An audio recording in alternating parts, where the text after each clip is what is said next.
संघर्षाला हवी साथ या झी 24 तासनं सुरू केलेल्या विशेष उपक्रमाची यशस्वी सांगता आज विद्यार्थ्यांच्या गुणगौरव सोहळ्यानं मुंबईमध्ये होतीये आणि थेट जाऊया आपण या कार्यक्रमामध्ये। हात पुढे केले, परंतु परिस्थितीचे भांडवल करून सहानुभूती मला नको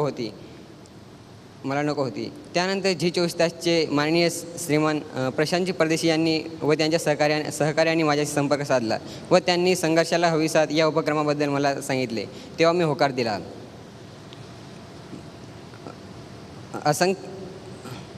उज्ज्वल भविष्य घडवू इच्छिणाऱ्या व उत्तुंग स्वप्नउराशी बाळगणाऱ्या माझ्यासारख्या अनेक गुणवंतांना मदत करणाऱ्या झी 24 तासचे सर्व पदाधिकारी व सर्व टीमचे, तसेच आम्हासारख्या अनेक गुणवंतांना मदत करणाऱ्या अनेक आर्थिक सहकार्य करणाऱ्या ज्ञात व अज्ञात दात्यांचे मी मनापासून आभारी आहे। या सर्व देशवासियांचे ऋण मी अनेक थोर देशातील गोरगरीब देशवासियांची व भारत मातेची सेवा करून फेडेल ही ग्वाही देतो। जय हिंद, जय महाराष्ट्र। धन्यवाद मुकेश, खूप खूप आभार तुझे आणि तुझ्या भावी कारकिर्दीकरता तुला खूप शुभेच्छा। यानंतर आपण जाणून घेऊयात मनोज शिंदेच्या संघर्षाबद्दल। पुणे जिल्ह्यामध्ये दौंड तालुका, या दौंड तालुक्यातल्या नाथाच्या वाडीजवळ एका पालावरती हा मुलगा राहतो। प्रतिकूल परिस्थितीमध्ये देखील त्यानं सरस्वतीची आराधना सोडली नाही। एक नजर टाकूयात त्याच्या संघर्षावर।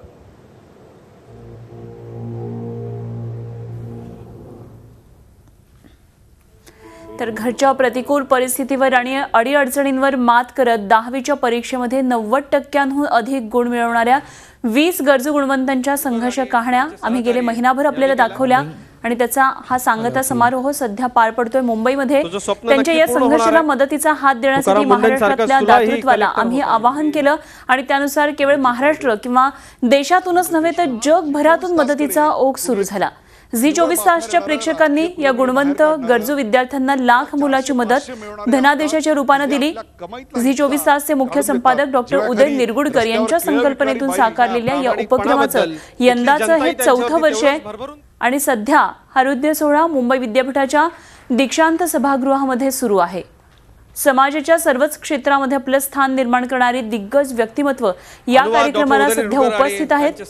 या आधीच्या 3 वर्षांच्या तुलनेमध्ये यंदा या विद्यार्थ्यांसाठी विक्रमी मदत जमा झाली आहे। शिक्षण मंत्री विनोद तावडे, मुंबई विद्यापीठाचे कुलगुरू डॉक्टर संजय देशमुख, माजी पणन मंत्री हर्षवर्धन पाटील, सिने अभिनेते अशोक सराफ, सनदी अधिकारी तुकाराम मुंढे, पोलीस उपायुक्त मनोज कुमार शर्मा आणि आर्ट ऑफ लिव्हिंगचे दिनेश घोडके असे मान्यवर या सोहळ्याला सध्या उपस्थित आहेत आणि त्यांच्या हस्ते या विद्यार्थ्यांना गौरवण्यात येत आहे। तुझं अभिनंदन मी विनंती करतो दिनेशजींना त्याचा आपण मदतीचे धनादेश आणि पुष्पगुच्छ देऊन सत्कार करायचा।